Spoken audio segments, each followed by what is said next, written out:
mess that was. Wow. Oh, I mean, dear. it was akin to, if you go for it, you went for a job interview and it was all going so well. Yeah. And at the end of it, they said, well, Mr. Carsley, look, thanks for coming in. I mean, I can't definitely say you've got the job, but let's just say you've done incredibly well today in the interview and we will be in touch and we're expecting a positive outcome.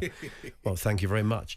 And when he stands up and thrusts his hand forward, the MD, you punch him in the face.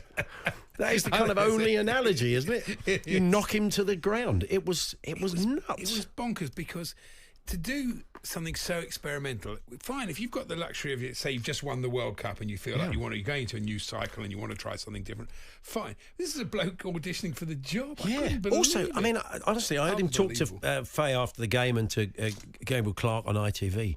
And look, I know he's not as comfortable in front of the cameras, but I don't think I publicly would have said, yeah, we tried it for 20 minutes in training yesterday. We thought we'd give it a go. I mean, this wasn't Soccer Aid. It's a game that England need to win because they need better opposition as they build up to a tournament. It was an important match. I'll tell you the worst thing about it for me was looking at it in the first half. It, obviously, all right, he tried something and it didn't work, but the fact Change not it at to half change time. it at half time was a disaster. That's Well, try to fit in Foden, Saka, Gordon and Palmer would have been absolutely fine if they'd been playing five-a-side. Yeah, it's a hell of a power league Very team. good five-a-side Let's bring in team. Stan Collymore. Good afternoon, Stan. Good. Gentlemen, how are we? Well, I think we're a bit dumbstruck and looking at some of your comments on social media last night. So were you. So where do we start, Stan? What was your take on you changes? Were you a touch nervous when you saw him trying to fit all those players in? Yeah, I think that Andy hit the nail on the head, and you alluded to it, Paul, is that if you've got a body of work behind you that reassures the public that you know what you're doing, you can do whatever you like. If this is Pep Guardiola that walks in and he says, I'm going to play 11 defenders, people just nod and go, yeah, okay, because he's won everything there is to win. But when you are a rookie coach with other, let's not forget as well, Jolyon Lescott and Ashley Cole are rookie coaches alongside him. So when the nation looks at the England football team, of course, what's the narrative been? You have to understand the media narrative with England because it's very much similar to what goes on in politics, is that people go, oh, can't wait for the Premier League to be back. Whilst really watching social media to see how England are getting on, what's the team going to be like, etc., etc. People do care. They just, when we play these Nations League games or friendlies previously, pretend that they don't. So England is a huge deal all of the time. So in that context, a manager is always going to be scrutinised by the big dogs of Fleet Street, the big radio stations, the big television companies. So the thing I accuse Lee Carsley of, a very good coach, by the way, is gross naivety, really, because you can either be accused of being too clever by half with his selection of Saka, Bellingham, Gordon, Foden, Rice and Palmer in particular, or naive. And I think that the naive angle wasn't just illustrated by the lineup. It was also, again, as Andy said, with the post-match comments of, oh, well, I'll go back to the 21s. No, really, my hat's still in the ring.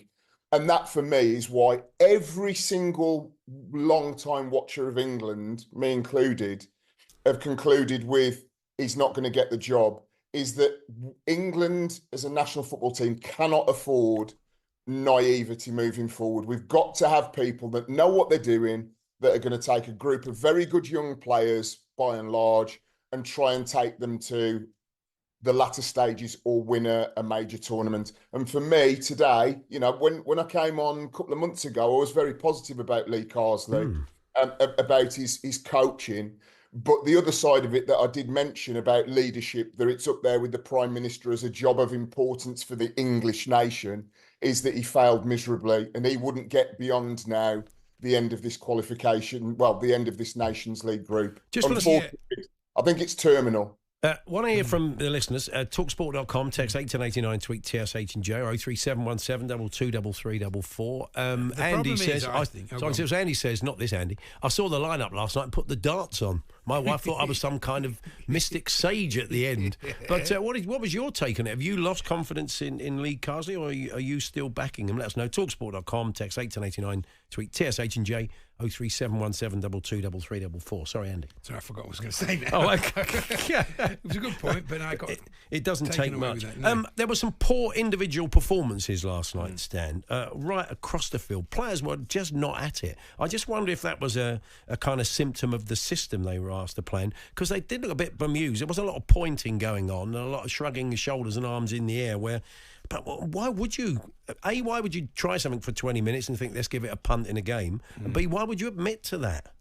Yeah, I mean, I agree with that, but I think that there's growing evidence that because of this kind of, oh no, it's an international break amongst fans of clubs that are the biggest, in the biggest league in the world, in the Premier League, and we're all Premier League 24/7, is that it transmits very quickly from supporters, from media to players, that this isn't something that that we can really be bothered with.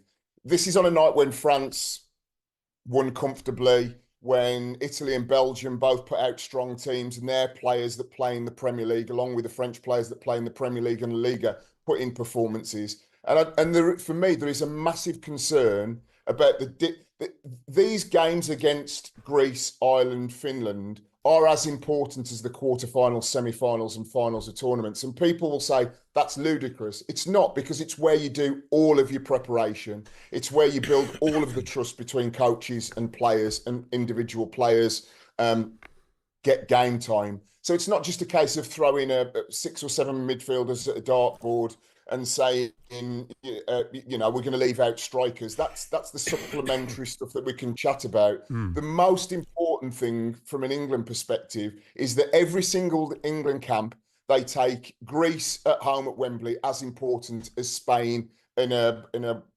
European Championship final in Berlin. And what I saw last night was, it's only a friendly at Wembley, which is 2/3 full. We may not have to take this as seriously to win. And that is a rot that once it sets in with England, then has huge consequences when we do get to the end of tournaments and get beat by teams like Spain, like France, like Italy, that all the way through their qualification campaigns, all the way through their camps, they take it very, very seriously. So for me, another thing that came out of that last night was that how lackluster the players were only 10 games into the season.